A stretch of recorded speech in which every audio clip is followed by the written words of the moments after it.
Welcome, everybody. We're glad to have everybody back for another amazing week of ANNY. We have a good show ahead of you today. We're going to be having our first workshop, which is our financial aid workshop. And so for the show, we brought in UNR's financial aid advisor. His name is Procter Lotulelei. And so he's going to give a little bit of a presentation for us, and he's going to talk more about financial aid, FAFSA, and also we'll have your questions ready for him too, because I mean, while we have him here, he works with all the tribal stuff at the university. So have your questions ready. Feel free to ask him as we go too. We'll get to him at the end. We'll have a long question section for everybody. So don't be afraid to ask your question. Even if you have a question that you think might not be able to be answered, feel free to ask it, and we'll be able to find the answer for you in the future too. So, but to introduce myself too, my name is Avery Wyatt, for those who don't know, and I'm a recent graduate from the University of Nevada, Reno.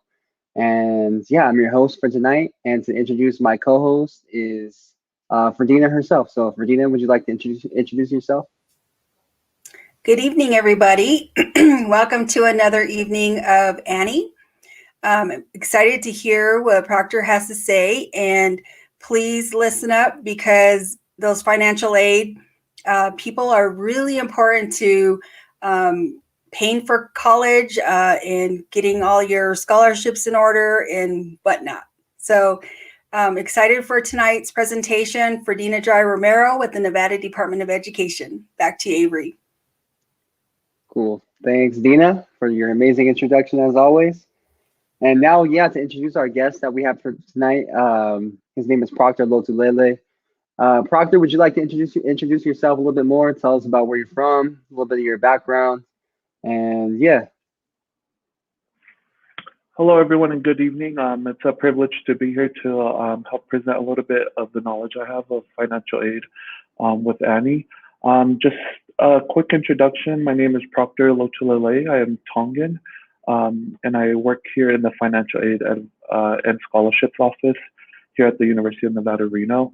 I was born and raised here in Reno, attended Hug High School, graduated in 2009, and then graduated from UNR in 2018 with a bachelor's in human development and family studies. I now work as a financial aid advisor here at UNR. Work mainly with scholarships in our office and helping our department on campus post and award scholarships. And then my other focus is on tribal funds, filling out financial needs analysis forms and contacting tribes about checks for our tribal students here on campus and make sure those get posted in a timely manner. So yeah, it's a great big privilege to be here. I've been working with financial aid for about 2 years, almost 2 years this June. So there's some things I may not know, but feel free to email me and I'll be happy to answer questions that I can't tonight. Awesome. Thanks for being here again. Yeah, we're very excited to have you, and we're very excited to have someone who really is working with our tribal, what they call the financial needs analysis, because that's an important part for natives. I mean, without that, we wouldn't be in school. So when it comes to tribal funds, so you have a very huge role, Procter. And yeah, we're excited to have you here. I hope everyone be familiar with Procter too, because especially if you're in the Reno area, if you're going to the University of Nevada, because he's going to be the one working on your tribal stuff. So, and we'll have his contact info at the end, so be ready. But like I said before, feel free to ask any questions that you have, post them in the comments, and we'll try and get those answered for you at the end.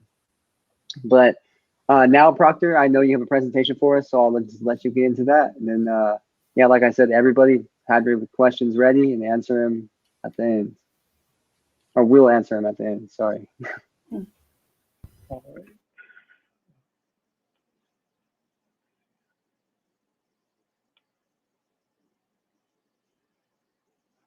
All right, I can't see it right now, but please let me know if it's showing, and then I'll go ahead and get started. All right, you're good. Okay.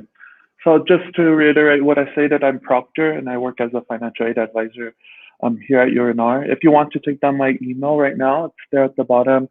That way, any questions we can't get to tonight, you guys are more than welcome to email me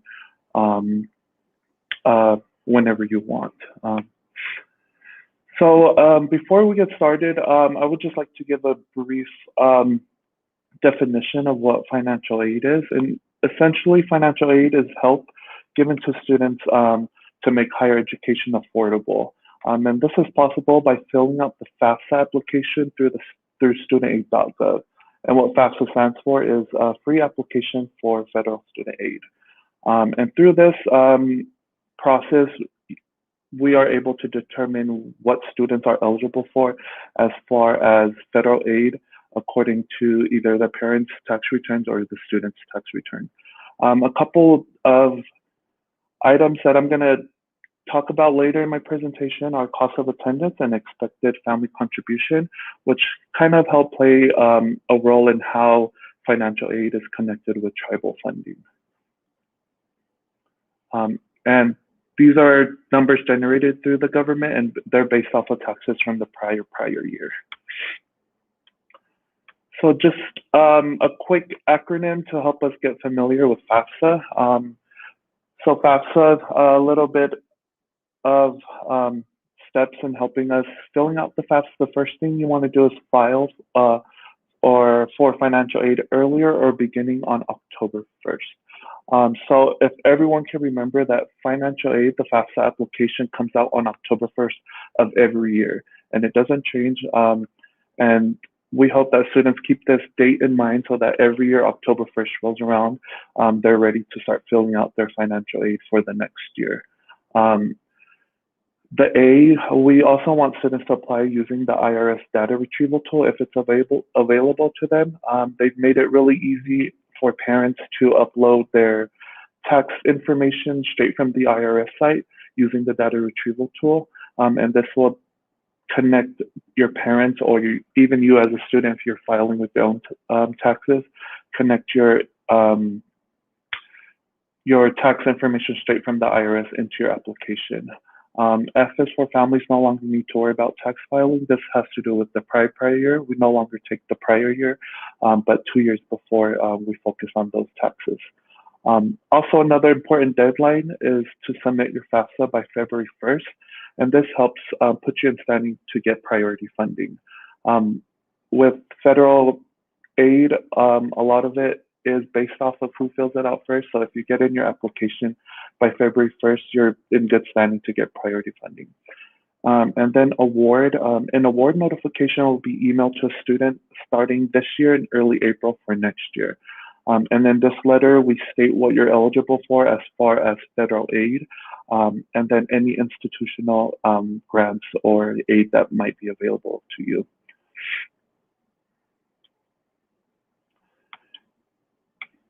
So talking about filling out the FAFSA, I also want to mention the different types of aid a student can receive when filling out the FAFSA. The first and probably most common one is scholarships, and this is based on academic merit. Along with the financial aid or the FAFSA application, due dates of October 1st and February 1st, also comes the UNR undergrad and grad scholarship application, which can be found in your My Nevada in your supplemental forms. So on October 1st, our application is posted, and by February 1st, they're due, so that we keep it in line with the FAFSA application deadline so it's easier for students. And what this application does is it gives your name to your department, whatever major you're majoring in, it gives your name to the department, and this is how departments nominate for departmental scholarships. So if you're an education major, we will send your name and your application to the education department, and they will be in charge of nominating you if you're eligible for any departmental scholarships. Another type of aid that we see is grants and work study, which is based on financial need. I will explain financial need a little bit better in later slides, but grants are stuff you don't have to pay back. Some students may be familiar with the Pell Grant, which is a federal Pell Grant. Also, some institutional grants that UNI offers based off of your EFC will be like the Nevada Guarantee Grant or the undergrad or grad access grant. Other types of aid that you will also see in the offer letter will be loans, and these are offered to help finance remaining costs if needed. And the two types of loans that we deal with in our office are subsidized and unsubsidized. Subsidized is a loan that does not accrue interest while you're in school and doesn't have to be paid back with until 6 months after you graduate. The difference with the unsubsidized is it accrues interest while you're in school, but the same things apply where you don't have to pay for it until 6 months after you graduate. And then some students might receive fellowships, which are just competitive external awards that offer substantial funding. So these are some types of aid that you might see on an offer letter or what you might be packaged for as far as aid through our office.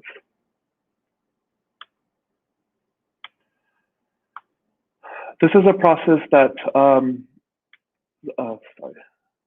some students will go through in our office, and it's a random selection by the government. It's called verification. Some of you might have been familiar with it, with filling out V1 independent or dependent verification forms. But essentially what verification is 30% of students who apply for FAFSA will randomly be selected to verify information they put on their FAFSA application. And through the worksheets that we provide through our office, we just want to make sure that what was filled out on the worksheet matches what shows up on your FAFSA application. And if there are some complications or some changes within that, we can be able to change that through this process called verification. And if you have this item on your to-do list in your My Nevada, your aid will not disperse until it's completed. So if you're selected for verification, please make sure that you are checking your to-do list and completing or getting those forms in so that your aid can be dispersed on time. We get a lot of students who call in asking about it, and a lot of times we don't have their completed forms for verification.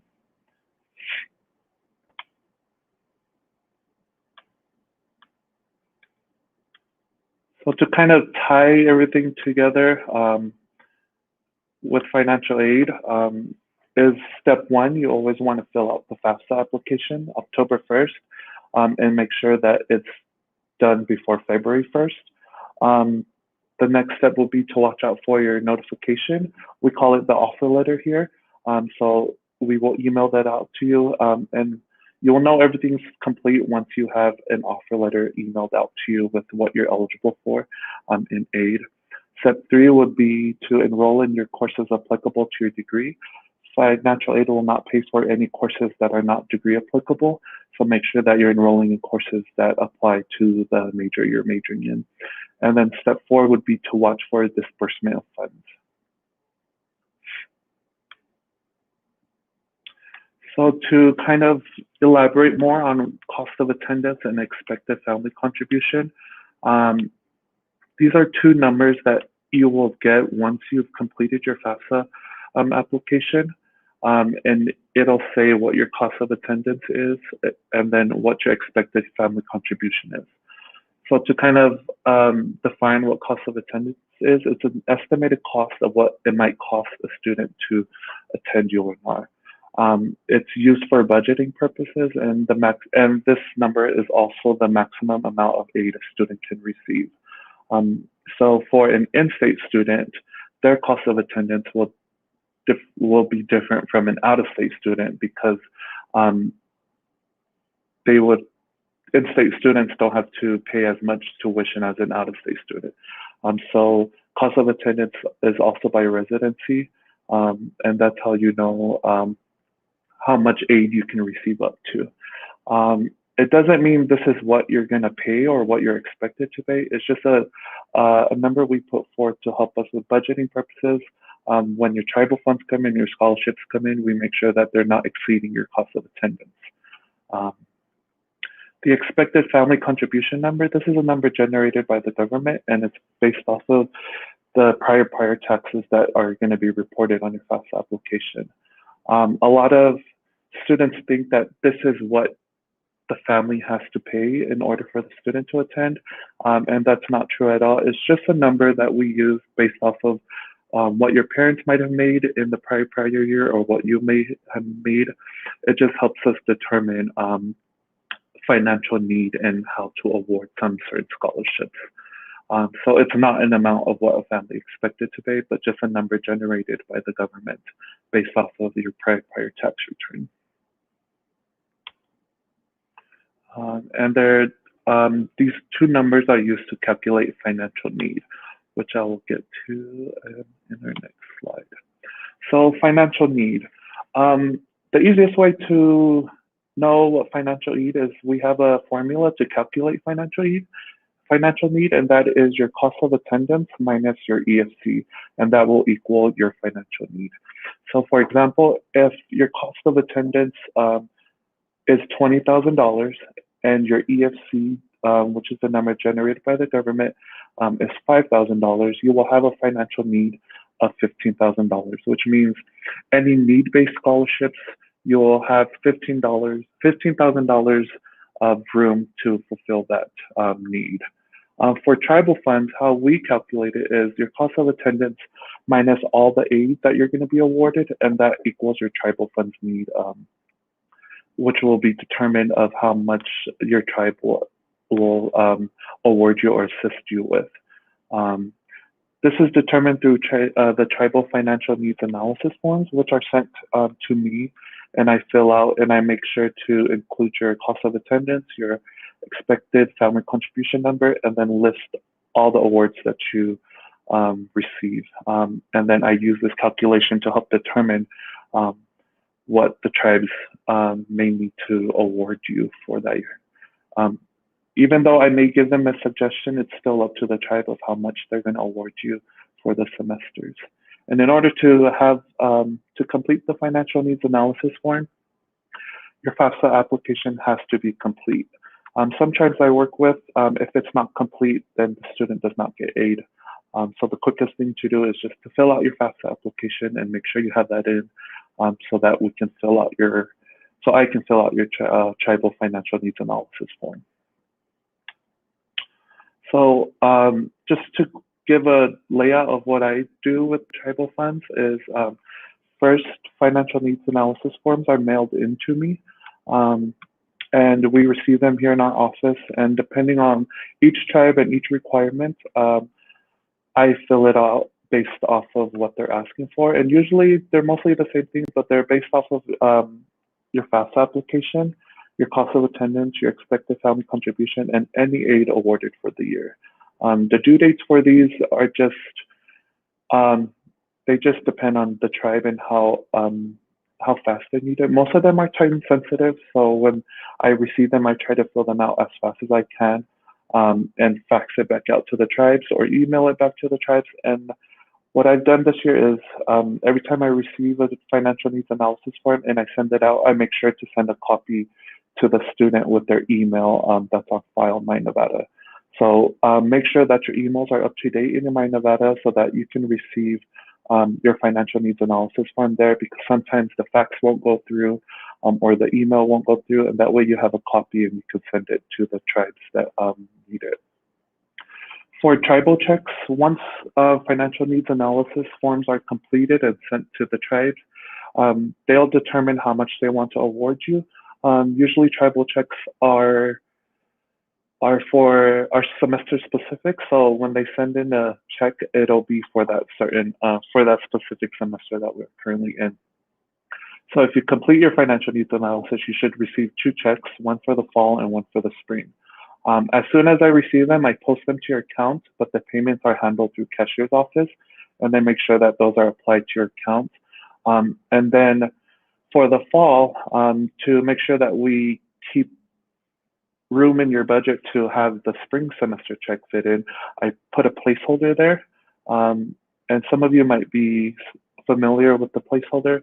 It's just put in place so that when we receive the spring check, we will still have room in your budget to post your checks and stuff like that.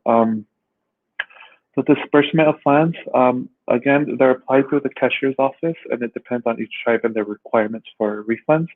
Some tribes let you receive the refund if your balance is paid already, and some ask for the refund to be sent back to them. Another important thing that we deal a lot with in here is because sometimes tribes send their checks after due dates for tuition are due. So our rule in our office is protections cannot be added unless we have the physical check in our hand. So I try my best to get all the forms out to the tribes in time so that they can deliver your checks on time. But if you come across a time for where your tuition and fees are due and your check hasn't came in yet, this is the rule in our office. And if you experience that, just give me a call or email me and we can see what we can figure out. We can try and reach your tribe together and see when they're sending out the checks and stuff like that to make sure that we have that knowledge of it coming in and that we're not just putting protection on students who we may not know if they're going to receive tribal funding or not. And so in conclusion, with most of everything I've presented on today is disbursement of funds. So financial aid begins to apply your aid that you received 10 days before the semester starts. So the week before school starts, we will start applying your financial aid. We get a lot of calls about when their financial aid is going to be applied to their account. And to help reduce those calls, just hopefully everyone remembers that we will apply them the week before school starts. Aid disbursements only when your enrollment matches your funding status. So if you're full-time, or if you're full-time, you'll receive full-time your full-time aid for that. But if you're said you're going to be full-time and you're only enrolled part-time, your aid will not disperse until your enrollment matches what you put on our enrollment form. And refunds will be released either through check or direct deposit. And make sure if you want direct deposit, you'll make sure with cashiers that you're signed up through that. And that's how we disperse our funds here in our office. I guess we'll have a question portion. So this is just some additional info if you want to take down. The finaid@unr.edu is our office email. That's my personal email here in the office, and then the same for the phone numbers. The first one is our office phone number, and then the second one is my direct line. And before we get to, and this is our fax number as well if you want to send in your fax in your financial needs analysis form. And before we get to our questions, I just like sharing this quote with everyone, just to be a little pick me up through college, because I know it could be pretty tough to attend college. And this was said by my uncle, which goes, "A pen in your pocket is lighter than a shovel on your back," which means to make the most of the opportunity given to you to receive a higher education, and that you're working towards a brighter future to help you and your family or whatever goals you have in mind. And that is it for my presentation for today. That was a lot of really great information, Procter. I really respect that presentation because as a student, like a long time ago, I often got lost in the whole process, and we were paper at that time, and you guys are so lucky to have more electronic. But you know, some of the key things that just stuck out to me a whole bunch of years later is that, you know, not a lot of people fill out scholarships. And I know we have some questions on scholarships, but and also another thing that really keyed in on me was the importance to know the times and deadline dates for your tribe and for the university, because they're often, like you stated, they're often very different. And the tribe doesn't work on all schools' timelines, because you have tribal colleges, you have universities, you have, you know, community colleges, all different types of trade schools, and those types. So it's really important for our students to really make note of those dates, especially if it's after the due date and they're receiving that financial aid money. I've been there, so I totally understand and get it. And I know we have some other questions, but I also want, you know, maybe we could touch on, you know, some of the kind of the different types of scholarships that run through your office. I know I've sat on a couple committees and reviewed some scholarships that were specific to Native American Indian students, and we didn't have a lot there wasn't a lot of students that applied for those scholarships. And where do they find them? How do they seek them out? And Avery, any other questions for? Yeah, I mean, I had a list. It was funny because I had a list of questions, but I mean, you were spot on, Procter, and you answered all my questions already. So I'm trying to think of some other ones, but I guess I'll just go first to Teresa's question that we have in the comments right here. But Teresa's first question is, does UNR offer scholarships for Native American students, or do you know of any scholarships? So through our scholarship application, there isn't really any specific requirements. It just depends on the scholarship that each department has. So if you fill out that scholarship application and you make sure you're answering all the questions that you can on the application, within each department, there might be certain scholarships where they say, from a donor that'll say, oh, we want this certain scholarship to be awarded to a Native American, or we want this certain scholarship to be awarded to Pacific Islander or African American. So we can't name the actual scholarship. It's just if you fill out that scholarship application that comes out in your supplemental forms, when it comes time for your department to award that certain scholarship that asks for that requirement, then your name could be in that standing. So it's not, in our office, we'll say it's not a guarantee to receive a scholarship from that application, but it could put you in good standing with your department to be nominated for one. So it just depends. Each department has a list of scholarships that they have to award or nominate within the year. And within some of those scholarships from donors will be specific requirements. And we have seen some that require them to be awarded to Native Americans. And sometimes it says if not awarded to a Native American, awarded to this next race. And sometimes we may not have a Native American to fill out the scholarship application. So we have to award it to the next person. So it's very important and crucial that you're filling out this application so that you put yourself in the standing or you put yourself in good position to be nominated for any type of scholarship that will come through your department. And I know I think because my mom's the president of the Native American Alumni Chapter, so I think they have one. It's like what you said, it's specific where they have awarded to be towards a Native student. But yeah, I think they struggle with the same thing where students, I think they just don't fill it out, and then it's kind of hard to distribute the scholarship. But Natives out there, everyone listening, please fill out your scholarship form. Even at UNR, at all the universities that you go to, look it up. And this is a good question too that Teresa had again, but it says, how soon after receiving an acceptance notification will students receive their award letter?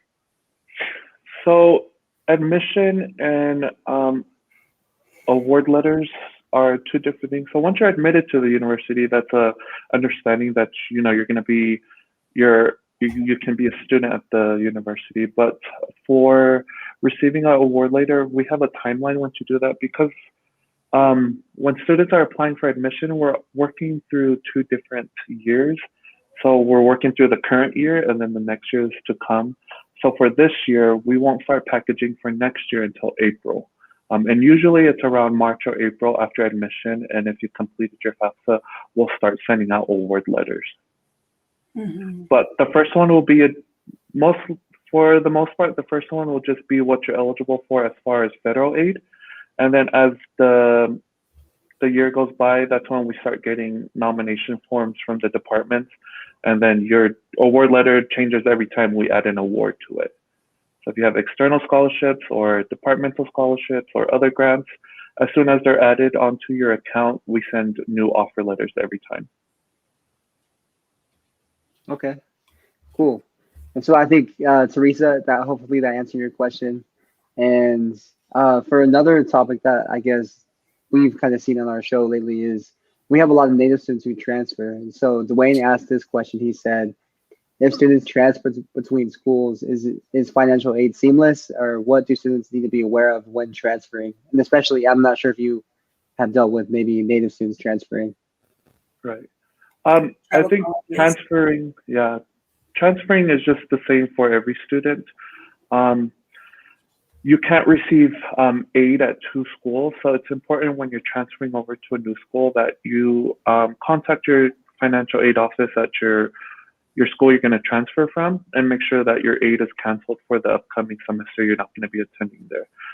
So we have a few of those right now where students can't have their aid dispersed because it's showing that they're still receiving aid at another school. So as soon as you know you're going to transfer and you're going to come to UNR, just make sure that after that semester ends, your final semester at that school, make sure you talk with your financial aid office of canceling your aid there and making sure everything is, you know, that you're not going to receive aid for the next semester, or they're not going to post any aid for you for the semester you're not going to be there. Make sure it's canceled before you come here. That way, when you come here, the process can be as seamless as it can be. Just depends on the situation you're put in. But I guess that will be the most important thing, is just to make sure you're canceling your aid there, because you can't have aid dispersed at two schools. Okay, and that reminds me too. So if a student is because I know a lot of college students, they'll take a class at a community college too. And I was wondering, I'm not sure if this happens, but do you receive aid at that college too? And does that kind of mess up stuff? Or do you only usually get aid at the university you're at? So at your main school that you're going to want your financial aid to go to, that'll be the only school that you'll receive financial aid. If you decide to take a class at a different school, that class will be dependent on you on how to pay for it. Some students receive refunds from their financial aid, which they use that to help pay for their classes at other schools. But your financial aid will be set at one school. And then if you take any classes at any other school, that'll just be up to you of how you're going to get that paid for. Right. Yeah, good to know. Yeah, that's one thing too. So plan out listen to what Procter just said.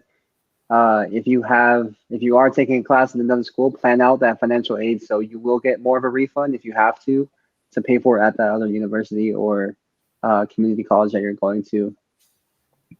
And our next question that we have too is from Sandra. So Sandra's asking if you have a list of Nevada tribal scholarships in your office, or if you know of any, or if you know of a list in general at the financial aid office.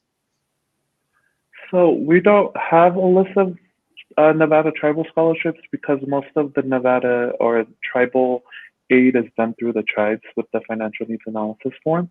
I guess if there was a list, it would be through maybe searching through like scholarship websites if there's specific Nevada tribal scholarships that are offered. Another thing I forgot to mention is if you go onto the unr.edu site and search in our search box or search engine, just type in external scholarships. A list will come up of most common scholarships that are awarded to UNR students on campus. So you can find, maybe there's something in there about tribal scholarships to there, but most of the tribal funds we deal with are straight from the tribes themselves.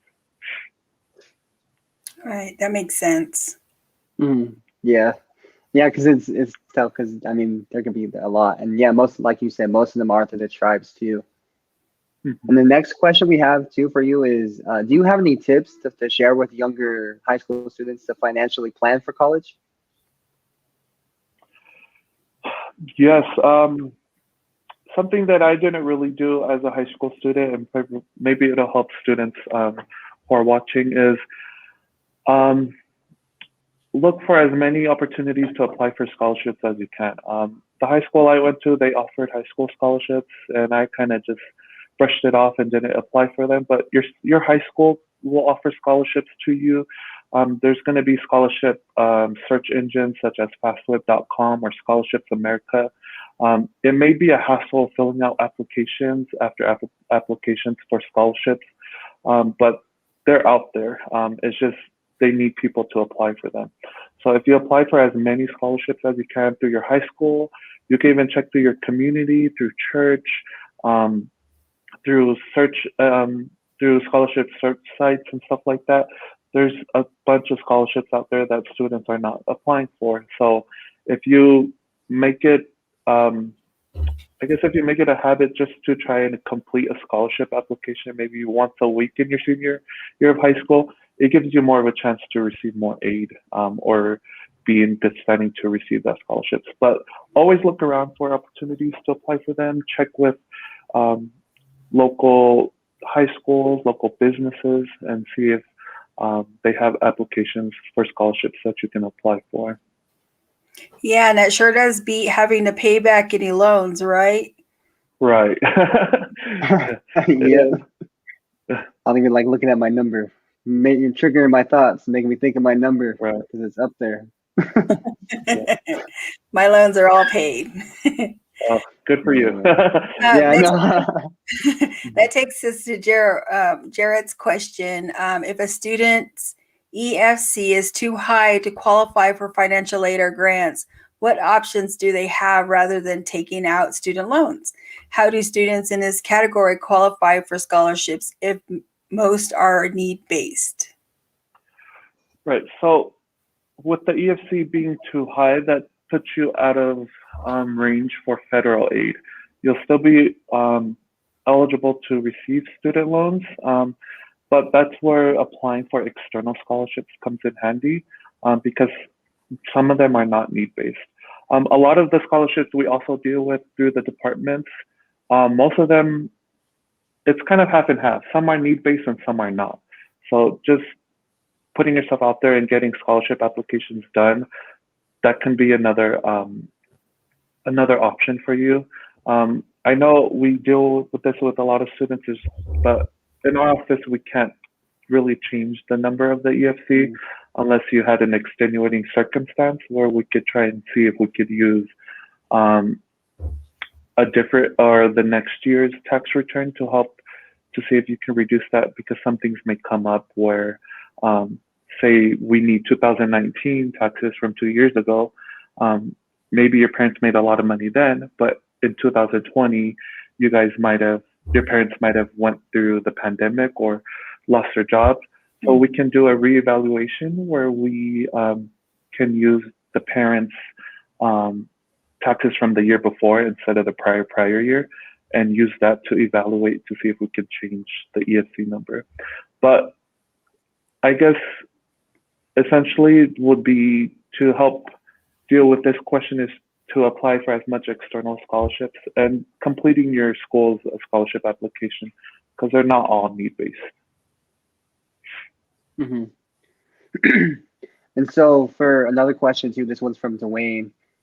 He's asking if you know if the UNR provides any opportunities for tribal scholarship offices to host events at your school. So I mean, I guess outside schools hosting tribal scholarship, what's it called? Like workshops, sort of.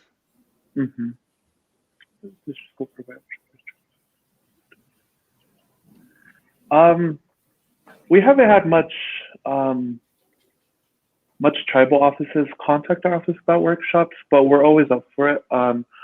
Since my time being here, this is my first time doing a FAFSA workshop with the Native community. Due to the pandemic, there might be some things we can do and some things we might do, but it's just reaching out to our office and seeing if we're available to host any workshops or stuff for you guys. As far as events right now, we're not really doing any events, but Zoom meetings or live feeds like this, we can possibly assist with if we're available. Okay. So that Dwayne, if you're out there, reach out because they're ready to go and they're open. So. And on to our next question that we have. It says, not all tribes have education departments or even scholarship programs. And so what advice do you have for your department to help educate Native students about Native specific scholarships at UNR or just in general? I guess what we can do is a lot of the times we post, we have a Facebook page, we have an Instagram page you can follow. A lot of times we post workshops, financial aid and stuff like that. They might not be Native specific or tribal specific when attending them, but if you attend these workshops that we host, you can find more information about, because to be honest, really, most of the information will be the same for Native students, for any students. So any information that you hear tonight, excluding the tribal funds process and stuff like that, would be found in any of our other presentations. So any of this information, if you attend any of our workshops, or if you call our office or visit our office, email our office, we'd be happy to help with resources if your tribe doesn't offer it, or have an education department or scholarships available to them. We can help trying to find external scholarships that you can apply for, or help you fill out the scholarship application and stuff like that. So contacting our office or being a part of our workshops when we have them will be a great way. Mm-hmm. So for students out there listening, if you're not at UNR, find your proctor at whatever university or college you're at, because there's bound to be somebody out there that will help you. Or even, like he's saying, just contact your financial aid office if you have any questions. And I mean, everyone's really open. They're really open to help. I know it can get busy at times, but I mean, everyone's still willing to help you with any questions that you have. And to one of our final questions, it says, does UNR offer any financial literacy courses for Native students? Or I'm not sure of any actually off the top of my head, but do they offer any financial literacy courses for any students that you know of? Yeah, we actually have a program through our office called Nevada Money Mentors. And this is a financial literacy program associated with our office. And we have an advisor who works with us, and we have student workers who help, and they do financial coaching with students. They're doing it now through Zoom. They also have an Instagram and a YouTube channel of certain ways you can help with financial literacy with refund checks that students receive, or budgeting money in general, and stuff like that. So Nevada Money Mentors, if you follow them on Instagram or their YouTube page, or you could even email me and I could direct you to the person who's in charge of coordinating their events. They can even do workshops with tribal communities and helping students understand how to budget their money more and how to be smart with their financial decisions. So we do have a program for that. It's not only for Native students, it's for every student that wishes to be better with their money. So. Wow, that's a great question, Dwayne, and thank you, Procter, for offering that. A lot of times our students get all this money and don't realize that they have to budget for the entire semester and how to best spend their funding. I worked at a higher education in the beginning of my career, and I just seen so many students spend on crazy stuff and not think about what's going to happen next, whether they fall below, the 12 credits to stay eligible. I also wanted to also mention, one of my last remarks is that, one of our participants said, not all tribes offer, tribal funding, and some tribes don't even require you to fill out the financial needs analysis. So really pay attention to what your tribe is requesting you to do for, and your first step is to fill out that FAFSA no matter what, because that FAFSA is your ticket to applying for scholarships as well. Is that kind of correct, Procter? don't want to. Yeah, I just want to add that even though if your tribe doesn't offer scholarships, don't limit yourself to just tribal scholarships. You may have a good GPA, you may be good at other things that a scholarship might require. So making sure that you're using every aspect of yourself to look for those scholarships and not just for one certain aspect. Because if your tribe doesn't offer it, you may be eligible for a scholarship on campus for sports, or for someone who played a sport in high school, or plays the piano, or loves art. So there's different layers to scholarships that I hope we're not just limiting ourselves just to one component of ourselves. Right. I needed to hear that. Yeah, thanks. But I think one more question too. For this one's from Jared again. This is a more COVID-19 specific, but what emergency assistance services does UNR have to offer students that have been directly impacted by the pandemic? And are there any? I know we had emergency funds, but I was wondering, is there still emergency funds available? And if so, how does one apply? Right. So there are a couple COVID funding that's been coming to our office. One of them has been the CARES Act. I know we did the first round of spring semester last year, and we're getting ready to do our second round for this year. So be on the lookout for the CARES Act funds from our office. We should be posting from our last meeting. We just got approved for the money to be sent to us. So keep a lookout on our website or on UNR for an announcement to apply for the CARES Act fund. Also, we're not in charge of distributing the COVID money, but each department has their own way of getting emergency funds to help their students. So I've been posting funds for the education department, science department, liberal arts department. So some of these might be available in your department. Just double check with the head of your department or the dean to see if they have any type of emergency funds that are coming up. Although we don't choose the students for that in our office, I do post them, and I'm also in charge of the emergency fund as well. So just making sure that you're keeping up to date with your department and make sure you're applying for those emergency funds as well as the CARES Act.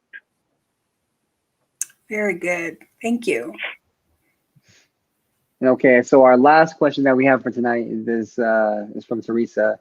And it says, from your experience working with financial aid, what impact would earmarked Native-specific scholarships and tuition waivers mean for increasing Native student enrollment and graduation at UNR? I know, yeah, this is a big question. Yeah, let me digest it real quick. Okay. Yeah, it's all good.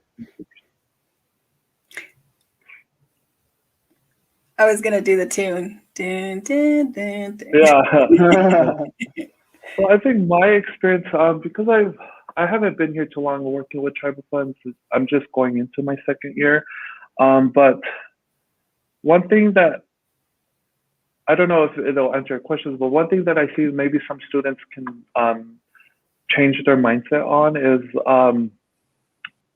doing everything on time. A lot of times I work with students who bring in stuff late or try to get their financial needs analysis into me late. And it's, I think just having a knowledge of deadlines and timelines and stuff like that and getting stuff in will help our tribal students here a lot. I know they rely a lot on tribal funding to help them with paying their education and stuff like that, but I wouldn't necessarily say at this point I would know for sure how it would help with enrollment and graduation, but just knowing that it's out there and that to prepare yourself for the deadlines that are available, for the deadlines that are